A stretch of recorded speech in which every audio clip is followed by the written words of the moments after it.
Hello students, in first video we have seen the differences between direct and indirect narration. मैंने आपको बता दिया था शॉर्ट में, फिर उसी चीज़ को हम इस पार्ट में देखेंगे. Okay, through example. First one देखो, पहले ऊपर में क्या लिखा हुआ देखो. Read the examples given below and note the differences between direct and indirect speech. देखो, फर्स्ट में Riddhi says I want to learn French.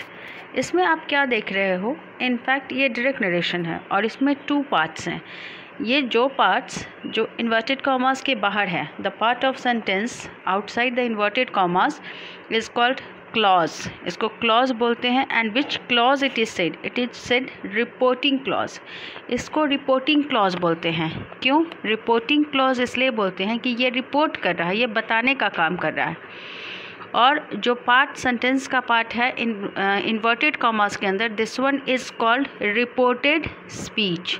Reported speech में, रिपोर्टेड स्पीच को आप ये भी बोल सकते हो कि कोटेड वर्ड. जो जैसे किसी ने कोई बात कही और आपने उसकी बात को सेम वे में आपने लिख दिया, तो आप उसको लिखोगे कैसे? आप उसको इन्वर्टेड कॉमास के अंदर लिखोगे. और जानते हो, जब भी हम किसी बुक में या कहीं भी अगर आप वर्ड्स को या सेंटेंस को इन्वर्टेड कॉमास के अंदर लिखते हो, तो ये बताता है कि आप जो बात लिख रहे हो एग्जैक्ट वही लिख रहे हो जिसे पर्सन ने कहा. तो Riddhi says I want to learn French. I want to learn French किसने कहा? रिद्धि ने कहा. जैसा उसने कहा वैसे आपने लिख दिया. और मुझे कैसे पता चला कि उसका सेम वर्ड है? क्योंकि इन्वर्टेड कॉमास के अंदर है. अब नेक्स्ट में आ जाओ. नेक्स्ट में क्या है? सेम ही बात कहेंगे लेकिन इसमें कुछ चेंजेस होंगे. Riddhi says that she wants to learn French. इसमें आपका क्या है? मीनिंग वही है लेकिन सिर्फ कहने का तरीका चेंज हुआ है. अब इसमें देखो, डायरेक्ट नरेशन में 2 पार्ट था और इन दोनों पार्ट को किस चीज़ से अलग किया हुआ था? कॉमा से और इन्वर्टेड कॉमास से. लेकिन इनडायरेक्ट नरेशन में जब इसको लिखें, डायरेक्ट नरेशन मतलब बात आप वही, इन्फॉर्मेशन आप वही दे रहे हो लेकिन आप बोलने का तरीका इसमें चेंज कर दिए. तो कॉमास और इन्वर्टेड कॉमास की जगह पर आपने कौन सा कंजंक्शन यूज़ किया? दैट. फिर एक वर्ड और आपने चेंज की, प्रोनाउन. तो दूसरा आई के जगह पे आपने क्या यूज़ किया? शी. ठीक है. तो आप देख रहे हो कि इनडायरेक्ट नरेशन में क्या होता है? कॉमास और इन्वर्टेड कॉमास जो डायरेक्ट नरेशन में 2 पार्ट्स को सेपरेट करते हैं, उनकी जगह पर इनडायरेक्ट नरेशन में कंजंक्शन आ जाता है. कंजंक्शन ऐसा नहीं है कि आप हमेशा दैट ही यूज़ करोगे. मैं आपको बताऊंगी कि कहाँ आप दैट यूज़ करोगे, कहाँ पे कोई और कंजंक्शन यूज़ करोगे और किस नरेशन में कोई भी कंजंक्शन यूज़ नहीं होगा.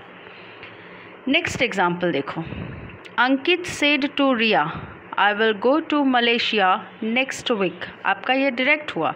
Again there are 2 parts in this sentence. First में आपका हो गया ये रिपोर्टिंग क्लॉज और सेकंड में आपका हो गया रिपोर्टेड स्पीच. रिपोर्टिंग क्लॉज कौन है?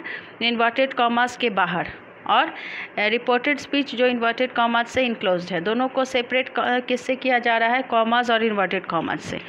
तो देखो, अब इसकी जगह पर हमने क्या यूज़ किया? इनडायरेक्ट नरेशन में देखो क्या लाया? दैट का यूज़ किया.